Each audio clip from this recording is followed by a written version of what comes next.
자, 네. 그러면 오늘 다룰 책에 대해서 이제 네. 좀 제대로 얘기를 좀 나눠보죠. 네. 이 학력은 가정에서 잘한다. 부제가 이거네요. 자녀를 명문대에 보낸 가정의 공통점은? 네. 그냥 확 꽂히죠. 네. 스틱을 한 거죠, 스틱. 저희 지난주에 책 네. 스틱. 예. 우리 심정선 선생님께서 네. 한 달 분을 다 들으셨대요. 다독다독. 네. 그래서 열심히 들으신 분은 아마 공감대가 더 있으실 거예요. 네. 그런 태도는 부모님한테 받으신 거죠? 가정에서 받으신 거죠? 예. 그걸 예습을 이제 해두면은 네. 쏙쏙 잘 들어온다.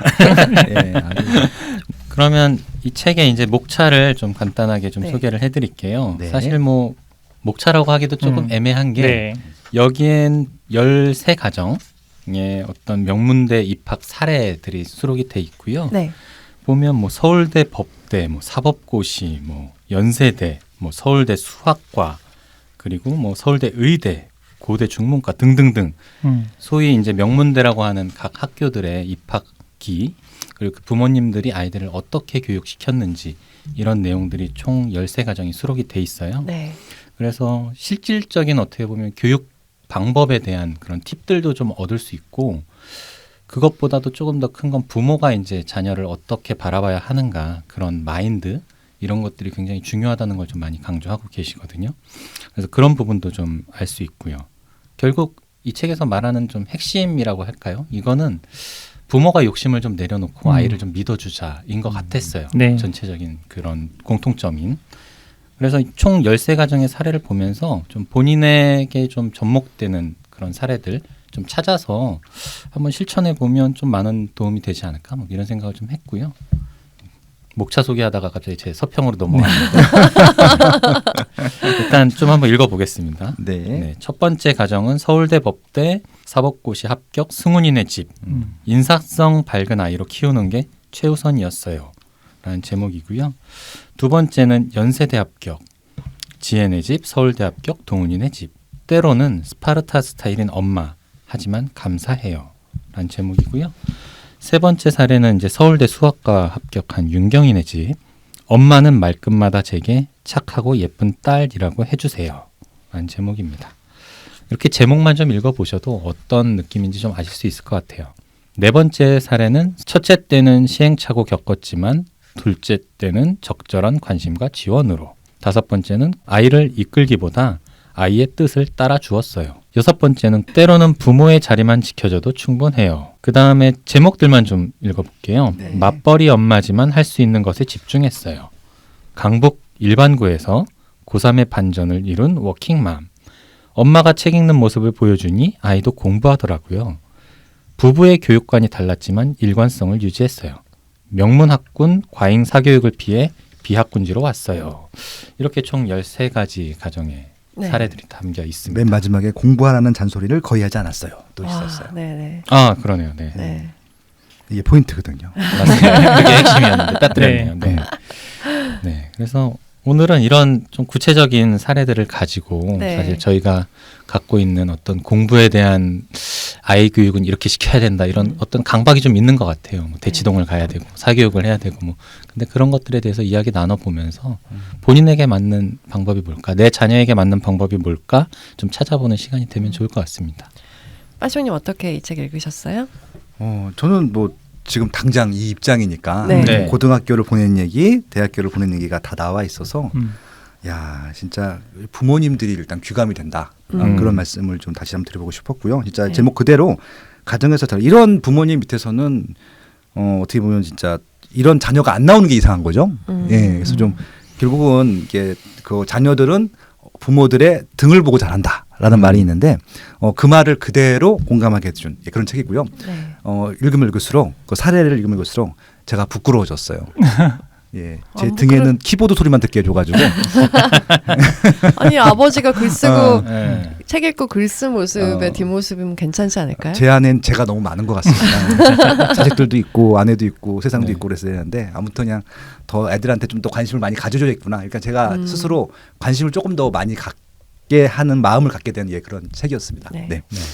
저는 이제 제가 아이를 낳고 키우면 그런 다큐에서 본 이상적인 가정이나 책에서 본 그런 사례들처럼 좋은 엄마가 될 수 있을 거라고 생각을 했어요. 네. 제가 그런 모습이겠거니라고 생각을 했는데 막상 아이가 이제 유아기에서 벗어나서 학교를 다니고 또 공부를 한 걸 좀 시키긴 해야겠고 기본적인 것들 그런 것들인데 아이와 기질이 또 다 다르잖아요. 첫째가 다르고 둘째가 다르고 하면서 이 아이가 이 정도까지는 내 말을 알아들을 것 같은데 내 뜻대로 안 되는 거예요. 애가 아이를 내 뜻대로 하면 안 되는데 이 정도까지는 내가 상식이고 뭔가 해야 되는 거라고 생각하는 거를 따라주지를 않더라고요.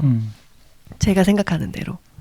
근데 그런 이제 육아책들을 지금 여러 권 읽었잖아요. 함께 읽으면서 아 그런 모습이 옳지 않구나. 그리고 부모와 아이와의 관계가 더 중요하구나. 애가 막 어디만큼 잘하고 막 이런 게 중요한 게 아니라 근데도 얼마 전에 아이가 이렇게 인터뷰처럼 누군가 물어봤어요.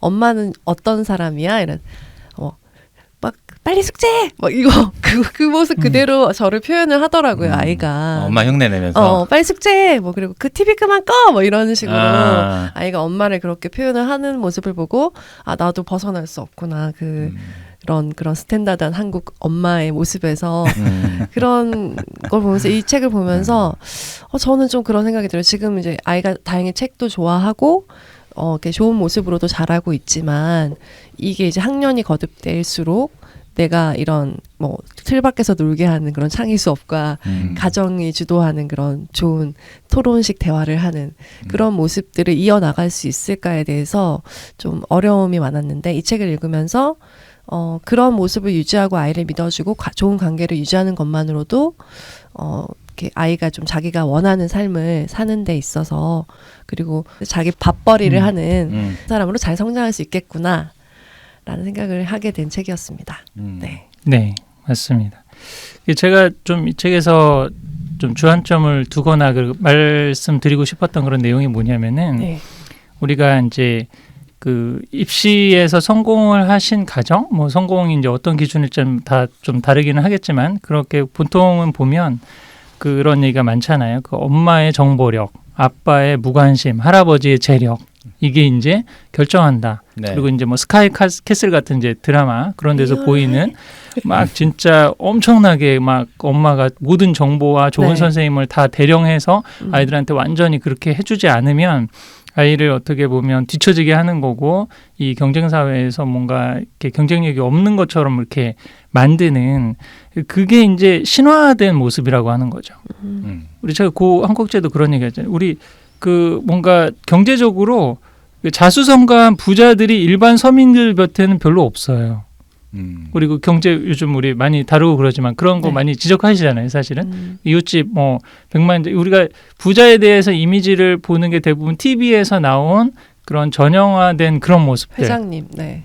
뭐 회장 뭐 그런 재벌 저기에 뭐 네. 그런 뭐 그 서민 그 주인공한테 물 저기 뭐 얼마면 되겠니? 뭐 그 주면 떨어지겠니? 뭐 이렇게 얘기하는 막 네. 갑질하는 그런 모습들만 사실 보잖아요. 근데 여기도 지금 나오는 수많은 게스트들이라든지 아니면 자수성가 성가하신 분들을 보면 그렇지 않아요, 사실은. 맞아요. 대부분이 어떤 모습인가? 책 많이 읽고 사람을 상즉인 인즉상 뭐 그런 거 있잖아요.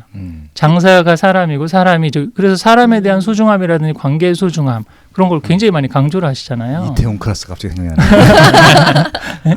그러니까 이런 우리가 생각하는 그 전형화된 부자의 모습과 실제 만나본 자수성가 부자의 모습은 달라요. 네. 그럼 한 가지 그럼 제가 좀 여쭤보고 싶은 게 입시적으로도 전교 1등을 만나봤냔 말이죠. 그다음에 그 뭐 서울대 간 가정을 직접 그 소문으로는 들었을 거예요. 근데 그 소문으로 들은 내용은 스토리거든요. 그 스토리는 우리 스틱에서 다뤘지만 살을 다 발려내고 기억에 남는 스티커 메시지들 그것만 탄 거예요. 네. 디테일이 빠져 있는 거예요. 네, 이 방송은 네. 학력은 가정에서 잘한답니다. 스틱이 아니고. 네. 그리고 뭐 공차 얘기도 그거 했었잖아요. 맞아요, 그냥 뭐 맞아요. 그거에서 그냥 전업주부가 뭐 이렇게 돈을 벌었다 그게 아니라 그 뒤에는 수많은 디테일들이 있었는데 그걸 그것까지 다 얘기하면 전달이 안 돼요. 네. 그러니까 그 스토리만 만든 거고 그거에서 더 심해지면 신화가 되는 거예요, 사실은. 근데 그런 신화적인 요소가 너무 많아 입시계에. 그러니까 그렇게 다 해야 되고 가만히 보니까 서울대 간 애들 보니까 영어 유치원부터 시작을 해가지고 사립초등학교를 다녔고 명문 중학교에서 뭐 이렇게 했고 그다음에 입시 경쟁을 해서 특목고를 갖고 그런 애들이 그런 애들이 가는 애들이 있을 수가 있어요. 네. 한 10% 정도 뭐 그렇게 계속 달려서 그걸 또 견디고 참아내고 그런 애들도 있는데 그 애들의 또 공통점을 가만히 보면 부모하고 소통이 잘 되고 여기서 두 번째 사례에서 얘기했듯이 부모가 스파르타로 하더라도 그거에 대해서 감사하는 마음이 있는 애들. 이거 다 엄마 아빠가 날 위해서 해주는 거야 라고 하는 마음이 있으면 그게 수용이 돼요. 인테이크가 돼요. 그러지 않은 상황에서 밀어붙이면은 이제 완전히 튕겨 나가는 거예요. 네. 이게 어느 정도 고등학교까지 따라오다가 이게 안 되는 거거든요. 네. 그러니까 제가 조금 말씀드리고 싶었던 그런 내용은 그런 오염된 상위권 실제로는 입시 현장에서 만나보고 원서를 써보고 그러면 최소한 이 최상위권 부모들의 가장 그 보편적인 거는 애 자기주도성을 굉장히 인정해줘요.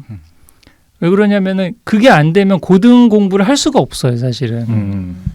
몰입을 하고 어느 정도 수능 1등급 이상이 나오려면은 몰입하고 집중하는 능력이 되는데 몰입의 가장 첫 번째가 자기주도성이잖아요.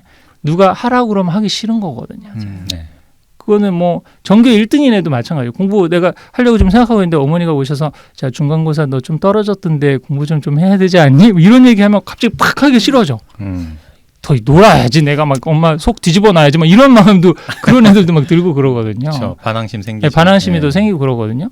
그런 원리들을 그분이 그거를 습득을 해서 알았는지 공부를 해서 알았는지 아니면 타고난 기질이 그랬는지 저는 이 부분은 이제 자식복이라고 얘기를 하죠.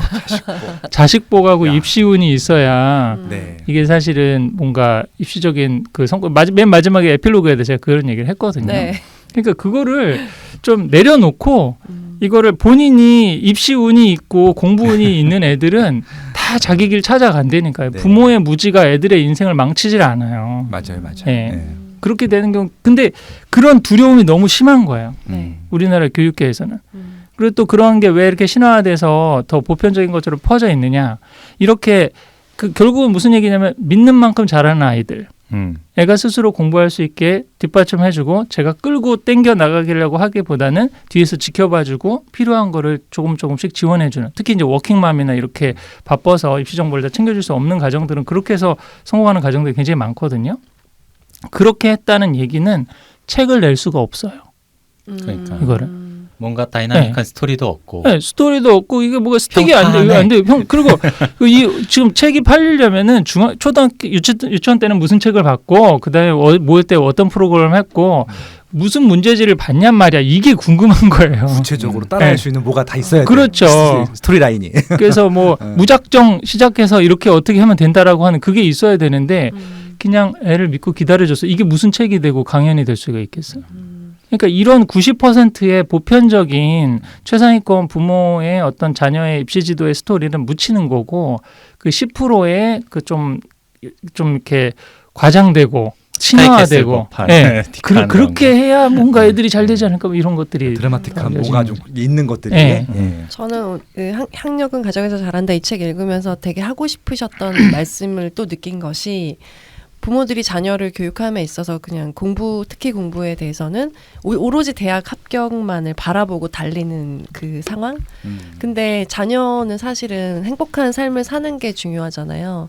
그러니까 대학교에 가서도 내가 뭘 하고 싶은지 해서 길을 찾아 나가고 그다음 또 회사나 뭐 또 자기가 하고 싶은 일들을 또 펼쳐 나가고 그런 능력들을 키워줘야 되는데 오로지 학교만을 바라보게 되니까 그것 때문에 계속 싸우고 막 지금 여기까지 안 오면은 못해 막 이런 식으로 위협하고 애는 애대로 막 스트레스 받고 막 그렇게 계속 지내다가 사이도 안 좋아지고 또 아이도 마음도 항상 불안하고 막 이런 식으로 부작용이 많이 나서 그러니까 아이의 삶을 좀 더 길게 보라는 얘기를 많이 해주신 것 같아요. 맞습니다. 그 점도 제가 사실은 이제 지금 우리나라 교육의 근본적인 문제는 20대 명문대 합격에 모든 걸 걸기 때문에 그래요.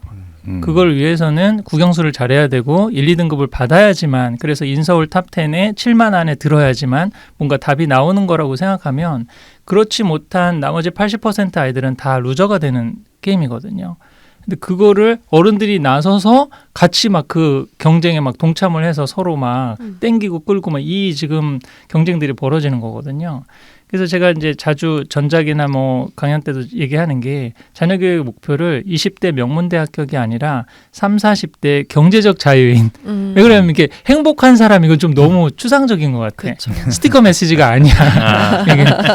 그래서 3, 40대 자기가 좋아하고 잘하는 일을 하면서 경제적인 문제가 해결되는 그런 삶을 사는 게 왜 그러냐면 지금 뭐 그 산업적으로나 그것도 그게 맞는 얘기거든요. 점점 이제 대규모 일자리들은 없어지거든요. 네. 자기만의 자기가 제일 잘하는 걸 스스로 찾아서 그 안에서 행복을 느끼고 그게 또 돈벌이가 되는 그 길들을 이제 각자 도생하면서 어떻게 보면 찾아가야 되는 그게 더 넓은 길이거든요. 그렇죠. 그래서 그런 목표를 갖고 하면 수많은 길이 보인다고.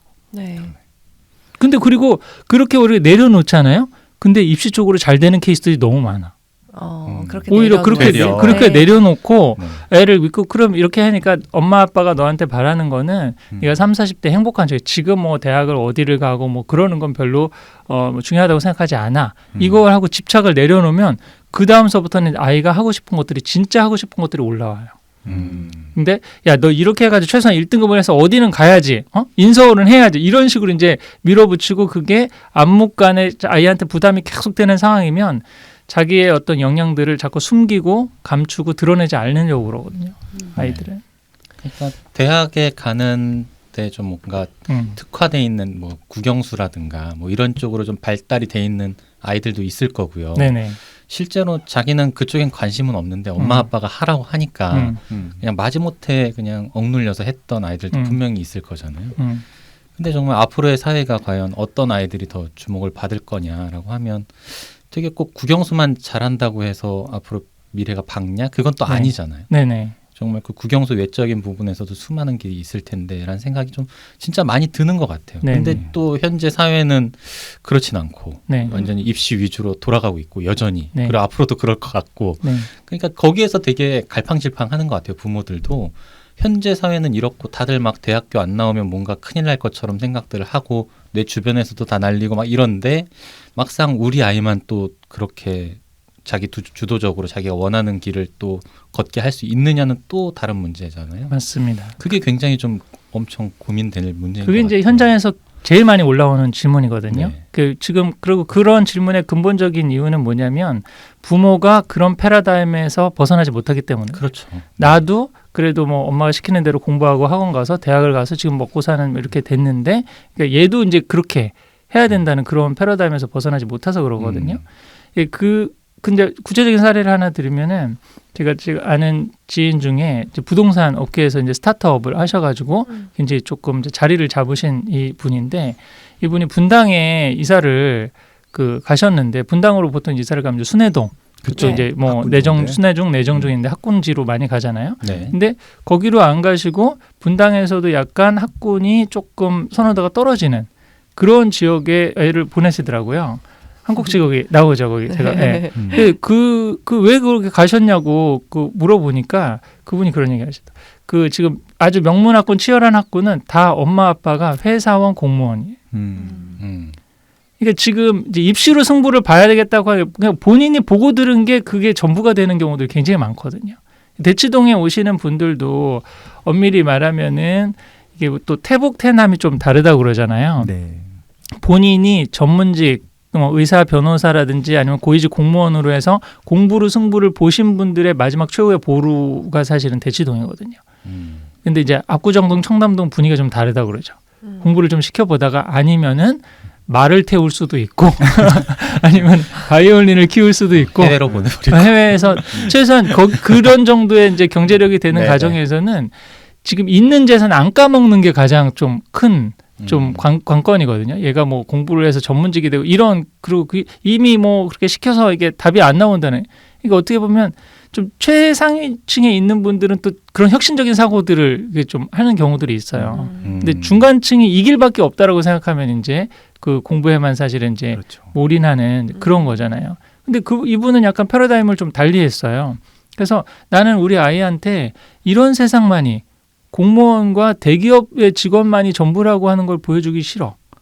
그래서 옆집에 사는 장사하시는 분도 있고 부동산 투자하시는 분들도 있고 개인 사업하면서 이렇게 유튜버도 있고 이런 동네로 자기는 가서 그 친구들의 아빠들이 무슨 직업을 하는지를 보여주시겠다는 거. 이게 젊은 부부예요. 30대거든요.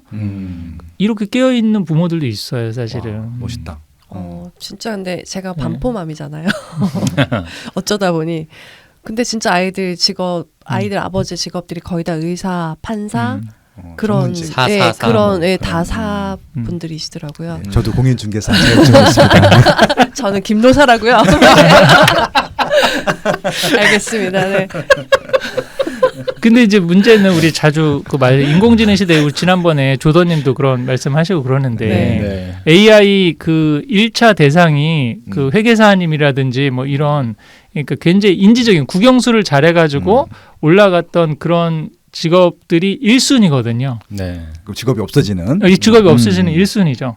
왜 그러냐면 이제 AI를 만들더라도 그냥 비정규직 그 일자리를 AI로 비싼 AI를 개발할 필요는 없잖아요. 근데 지금처럼 뭐 회계사라든지 세무라든지 아니면 법률 기본적인 법률 서비스라든지 이런 부분들 아니면 기초적인 1차 진단 아니면 약사님이라든지 이런 분들이 지금 1차 사실은 AI 대체 10년, 20년 내에 지금 대체 가능 직종들이거든요. 네. 그래서 지금 앞으로의 미래 세대에서는 뭔가 이게 AI 프로그램을 설계할 수 있을 정도의 국영수 능력 플러스 창의력이 되는 아이들 그 5%가 선도하는 거고 지금 애매하게 소위 말해서 인서울권만 가도 된다라고 하는 그런 어떤 중간층이 이제 제일 먼저 무너질 거고 나머지는 얘가 공부를 시켜봐서 아니니까 빨리 방향 전환을 해서 네가 좋아하고 잘하는 거 해.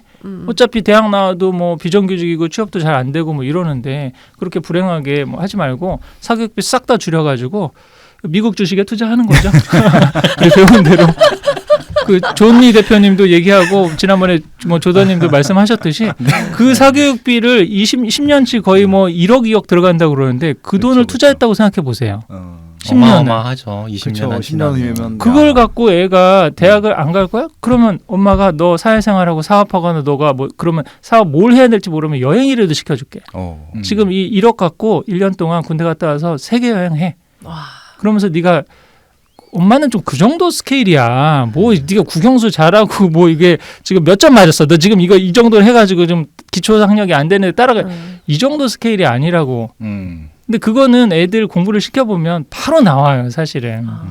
그 유초등 그렇죠. 때 1, 2학년 때 뭐 학습지를 풀려보거나 뭐 이러면 네. 인지 능력이 있는 애들은 금방금방 합니다.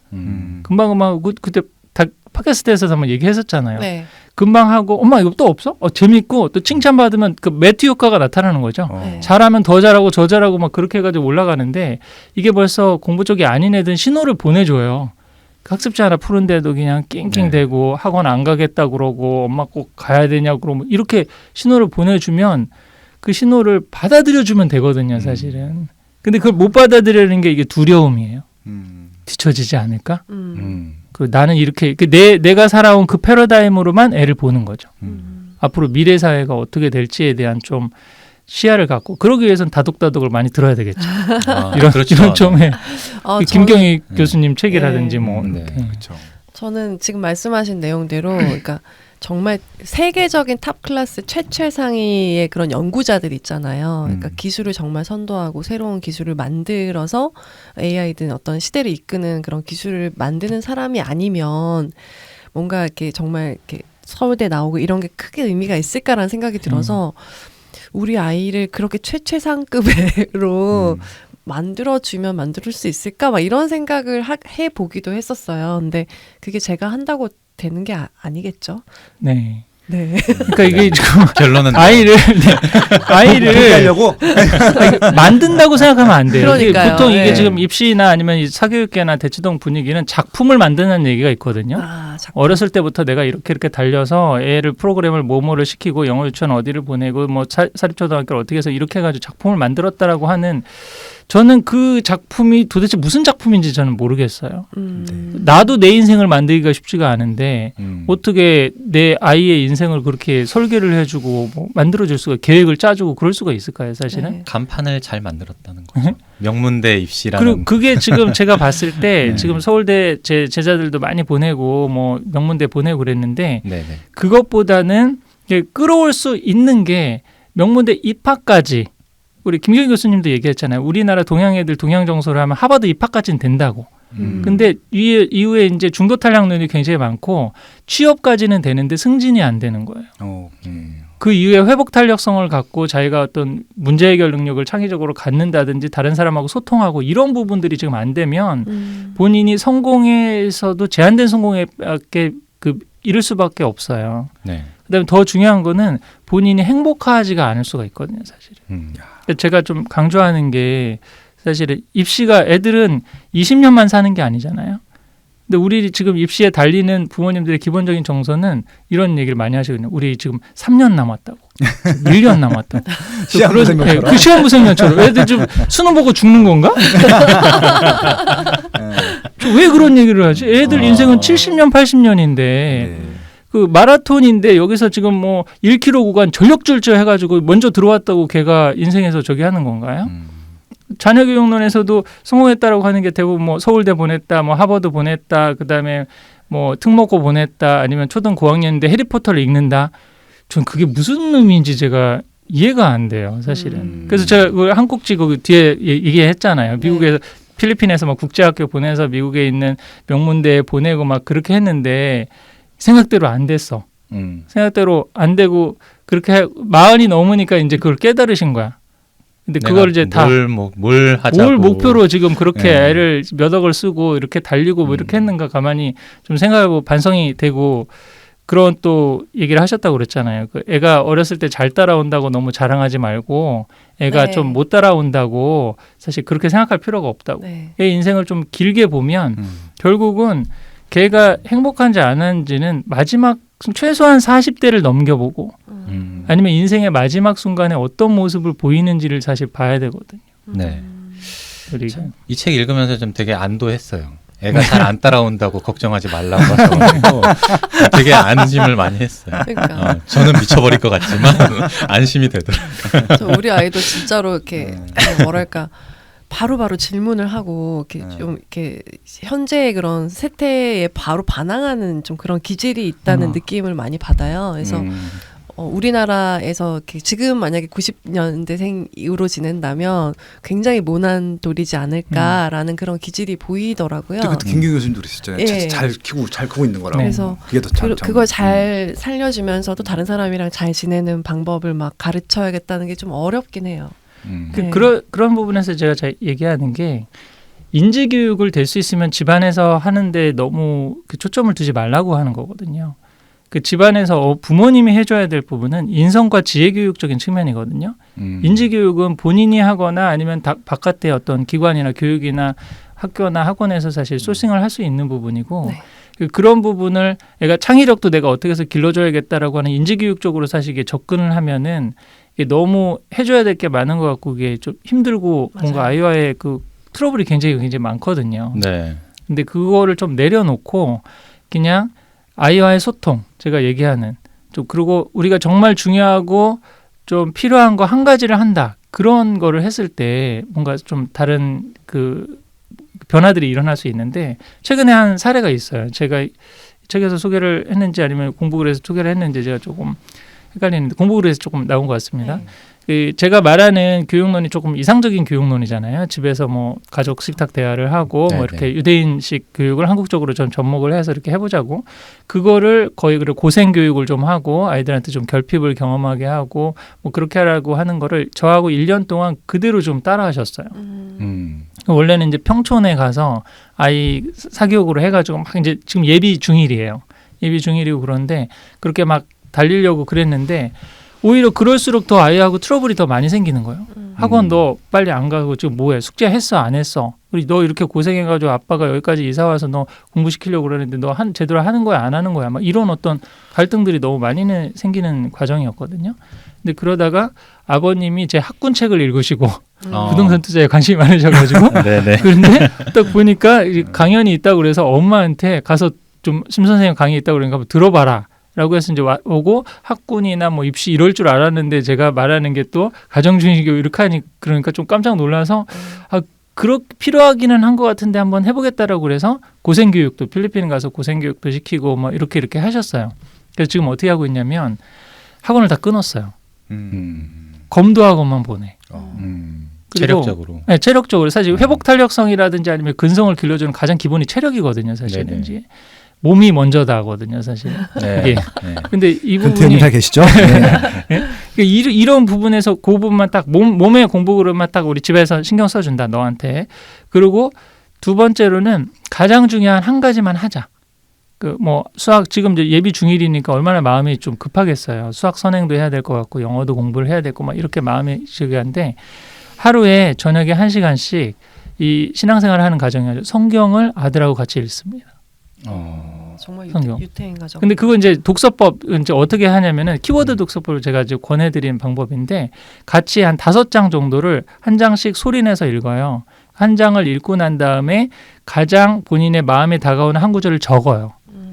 그렇게 하면 5구절이 적히잖아요. 그 고기 중에서 제일 마음에 있는 키워드 하나만 선정하게 해요. 그리고 그 키워드 하나를 나누게 해요. 스틱 하나만 딱 붙이게 하는 거예요. 그거를 갖고 이렇게 나누게 괜찮다. 이 독서법을 제가 권해서 지금 하고 있는데 몇몇 가정들이 많이 실천하고 있습니다. 네. 근데 주제 그렇게 찾는 거잖아. 예, 그렇죠. 그게 이제 사실은 야. 주제 요점 저기 하고 그러고 그때 낭독 요즘 아이들이 눈으로만 보고 낭독을 안 하거든요.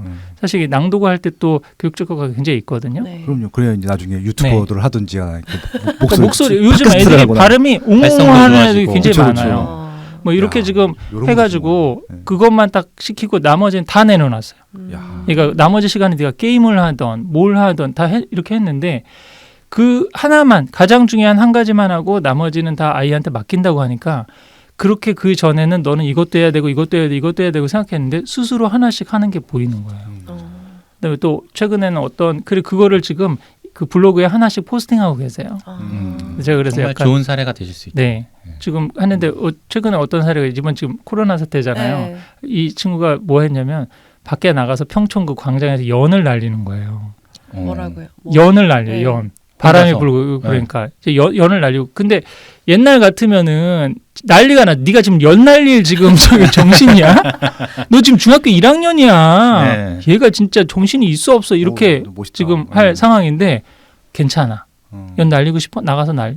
엄마가 너한테 바라는 거는 저녁에 1시간 같이 그 성경 읽고 나누는 거. 그거 하나면 나머지 다 맡겨줄게. 중1이 이렇게. 연 날려도 안 돼요? 요즘은 그런 분위기죠. 그런 분위기예요. 지금. 너무 무섭다. 이 명문학권 같은 경우는 세상에. 사실은. 그래서 연을 2시간, 3시간씩 날리고 그래도 음. 2시간, 3시간 뭐라고 그러지 않는 거예요. 음. 근데 이제 어제는 한번 연을 또 날리고 왔대요. 근데 어떤 할아버지가 그 좋은 연을 하나 선물을 해줬대. 와. 자주 오고 그러니까. 그러니까 이게 제가 뭘 또 하나 발견을 하냐면은 그 요즘 많이 수평적 소통이 아니라 얘는 지금 엄마 학원이나 학교의 그 틀 밖을 벗어나니까 수직적 소통이 되는 거야. 할아버지를 야. 만나서 얘기를 하고 또 얘가 봉사활동을 가거든요. 봉사활동에서 그 안에서의 또 다른 어머니들이라든지 고객들을 대응하고 이거 사회에 접점을 만들어줄 수 있는 걸 지금 하고 있어요. 네. 네. 그 학원 같은 거 안 보내고 그러니까. 그렇게 가서 그 연을 30분 내리고 나가서 나중에 읽을 때 얘가 목소리가 너무 우렁차고 튼튼하더래요. 제가 하는 뭘 발견을 요즘 애들이 다 뭐 책 읽으라고 볼 때 야 똑바로 아니가 뭐 이렇게 이런 얘기 많이 하거든요. 왜 이렇게 그쵸. 기운이 없어 뭐 이런 얘기 많이 하고 그러는데 지금 바깥에 나가서 자기가 하고 싶은 걸 마음껏 하고 나니까 자기 안에 호연지기 에너지가 올라오는 거예요. 그러고 엄마랑 2시간 반 동안 나눔을 했어요.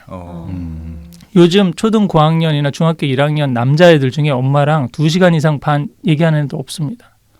초등 고학년 때 계속 야 너 이거 했어 안 했어? 숙제 했어 안 했어? 학원 갈 준비 했어 안 했어? 이거를 한 12년 듣잖아요. 네. 그 엄마 목소리 톤만 들어도 짜증이 나요. 아 진짜 엄마 이런 느낌이 되는 애들이 대부분 남자애들 요즘 반응이거든요.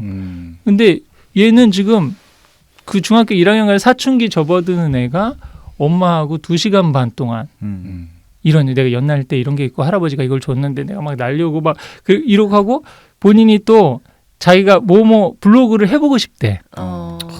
그래서 자기 연날린 거를 포스팅하고 그 전에 한번 또 블로그도 해보면서 글도 써보고 이렇게 얘기를 했는데 그때는 네. 안 하겠다고 그러더니 네. 뭔가 하고 싶은 게 생기니까 이게 딱 그 욕구가 생기고 의지가 생기고 그걸 억눌러 놓지 않으니까 그래서 지금 30일 동안 그 기록을 쭉 보면 아 얘가 이런 모습이 있었구나.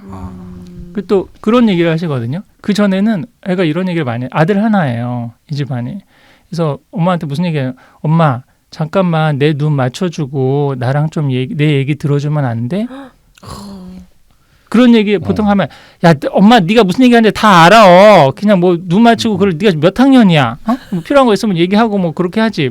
이런 식으로 얘기를 했을 텐데 지금은 그 시간을 떼어놓은 시간이 있는 거예요. 1시간 떼어서 눈 맞추고 얘기하고 그러니까 아이가 가지고 있었던 내 몰랐던 부분들 이런 부분을 잘하는구나. 야. 이런 부분이 관심 있고 이것들이 쭉쭉쭉 올라오는 거예요. 사실은. 진짜 많은 해결 방법이 있으신 것 같아요. 그러니까 네, 이 신경 감동도 쓰이는. 있고. 네. 이번엔 좀 구체적인 것도 좀 묻겠습니다. 네. 네. 제가 아까 좀 여쭙고 싶었던 게 그 슬쩍 지나갔는데 이제 되는 그 5%의 국영수가 되면 창의력이 이제 융합되는 인재들은 어떻게 가야 하는 건가? 또 그 거기에 코스를 밟으려면 어떻게 해야 되는가? 또 또 그 코스 밟지 말라고 쓰신 건. 아니 그래 아니, 그 코스를 밟아야 될 애들은 또 있습니다. 그 네네. 거기를 가게 해주면 네네. 되는 거죠. 아, 뭐 그래, 그거 그런 것도 여쭤봅시다. 좀 궁금하기도 하고요. 네.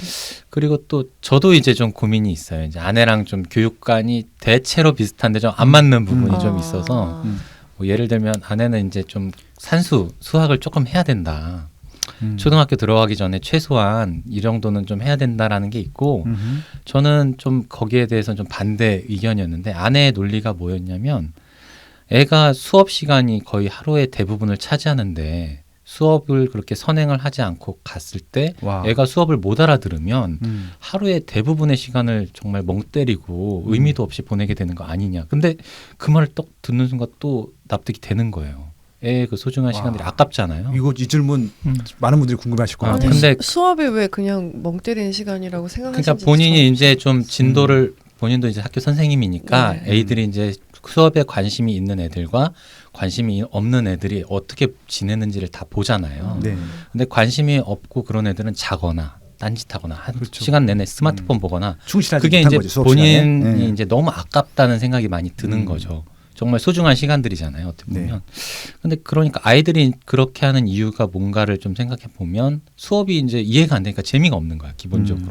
그래서 이제 우리 아이도 좀 그러지 않았으면 싶은 마음에 그래도 최소한 요 정도까지는 하고 가야 수업 시간에 좀 이해가 된다고 하니 그 정도는 하자라는 얘기를 한 거거든요. 근데 네. 그 말을 듣고 나니까 또 납득이 되는 거예요. 그럼 여기에 대한 답은 2부에서. 2부에서. 알겠습니다. 네, 과연 무엇이 맞는가. 네. 야, 나도 궁금하다. 저도 그 말 듣고 나니까 제가 할 말이 없더라고요. 네, 그래서 졌어요. 네. 아무튼 2부에서 계속 좀 이어가도록 네. 하겠습니다. 선생님 2부에 네. 어떤 얘기 더 또 해주시고 싶으세요? 네, 지금 이런 말씀하고 또 구체적인 또 또 뭐 사례들, 네. 고민들. 좀, 예. 네. 로사님도 고민이 또 있으실 거고, 네. 네, 또 네. 빠시형님도 고민이 있으실 거니까. 다 우리 학부모들 또 네. 자녀 교육하는 입장이니까 그런 네. 현장적인 좀 얘기들을 좀 많이 나누면 좋겠습니다. 네. 네. 그럼 2부에서 또 뵙겠습니다. 네, 그 다음 주 방송은요 레이 달리오의 원칙을 다루도록 네, 하겠습니다. 이거 소화 와. 가능한가요, 저희가? 네, 그럼요. 그리고 네. 역자이신 고영태님께서 출연해 주실 거거든요. 네. 저희가 그 내일의 부를 방송했는데 또 그 원칙이 또 뭐가 있는가. 그러니까 전 세계에서 네. 이게 헤지펀드 중에서 제일 큰 운영사가 이제 네. 운영하신 레이 달리오인데 그분이 쓰신 첫 번째 책이고 유일한 책이에요. 예. 네, 그 책에 대해서 한번 같이 얘기 나눠보도록 하겠습니다. 네. 그럼 2부에서 만나요. 네. 네. 감사합니다. 감사합니다.